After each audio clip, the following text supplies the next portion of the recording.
High বন্ধুরা, সবাইকে আসসালামু আলাইকুম। সবাইকে নতুন বছরের শুভেচ্ছা। আজকে পহেলা বৈশাখ, তাই সকাল সকাল আমার মেয়েদেরকে পিঠা বানিয়ে দিলাম। কারণ তারা কতদিন ধরে আবদার করছিল এই পিঠাটা খাবে, কিন্তু সময়ের অভাবে বানিয়ে দিতে পারছিলাম না। তাই আজকে একটু হাতে সময় পেয়েছি, সকাল সকাল উঠে এই পিঠাটা বানিয়ে দিলাম।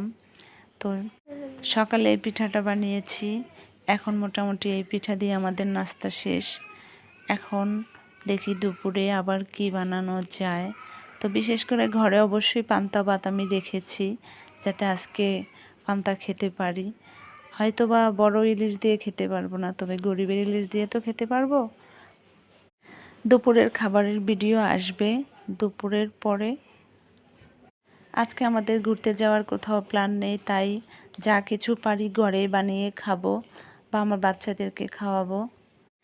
সবাই ভালো থাকবেন, সুস্থ থাকবেন। নতুন বছরের আবারও জানাচ্ছি নতুন বছরের শুভেচ্ছা।